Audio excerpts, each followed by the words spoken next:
For free motion quilting, what you need to do is tell the machine that is the technique you want to do. You want to go over to the set menu, the little picture with the tools, and we're going to go down and we're going to show you both the options. First, the free motion floating. That's with the R foot that comes with the machine. And second, with the free motion spring action foot. So free motion floating, good. And then come out of the set menu, touch tools again.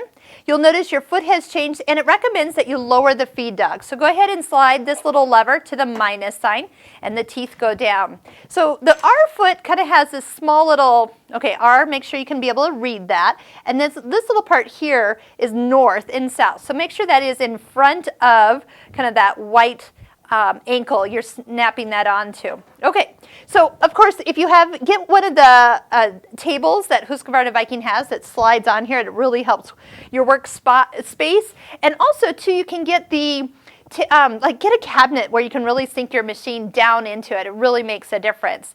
So first thing you want to do is just go ahead and take a few stitches to get started, and then as you move it, remember you're in charge of how long the stitches are.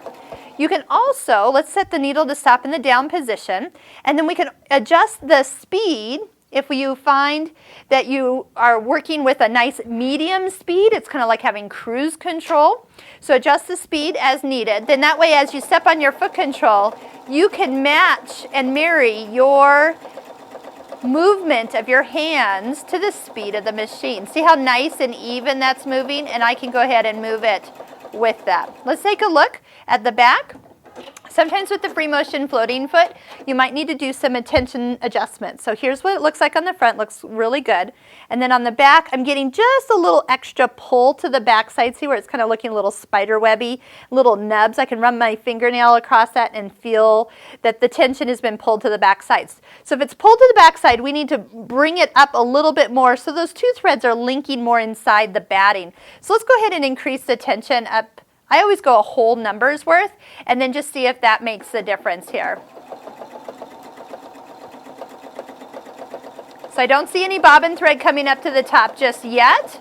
So what I'm going to do is just see that the back is looking better. All right, much better. See how the stitches look like they're like the front? That's what you're looking for good tension on the free motion our floating foot. Now, let me switch you over to an optional foot.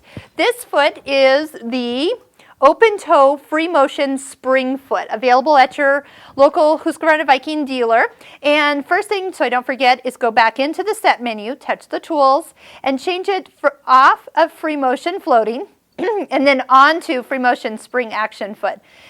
Those two settings are making sure that, you know how when you sew, your foot just smashes down on the fabric? Well, we can't have that. We need to tell the machine that this foot needs to kind of hover and move over. So speaking of hovering, that's what this does, is once it goes down, it just kind of hovers over it. What this spring action foot does is it gives it a little bit more, the stitch has a little bit better way it comes together because the spring of the foot helps hold and prevents flagging of the fabric.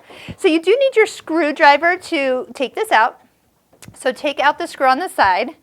If you're worried about losing this little white ankle, which I usually am because it's white and it blends in, I'll attach it back to one of my regular presser feet so I can find it a little easier.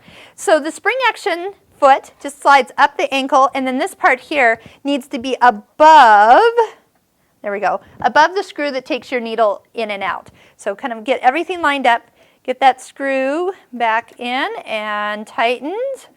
Make sure you use your screwdriver because that little extra tighten will make sure nothing wiggles loose. Feed dogs are still down. We've got our set menu set, and now we're ready. Watch what it's going to do. You'll notice it has a little bit more of a hopping mechanism to it, and I will tell you it does give you kind of a better tension of look to it when it's done. Now once you get going, you might want to go ahead and increase your speed. I'm going to take my speed up a little bit higher, not full speed yet, but that way I can really start to move my hands a little bit more and still get a nice stitch length. That's something that you'll need to practice as you go. That doesn't come too naturally, but definitely give yourself some time. Don't feel like just because you can't do it the first time you sit down. Okay, so let's look at the tension on this one. Good on the top. Good on the back. So actually, gosh, I can't even tell what side I stitched from. That's exactly what you're looking for. So I hope these videos have helped. If you love our videos, click here to help support our website. We'd love to hear from you too, so drop us a comment, and we'll see you at the next video.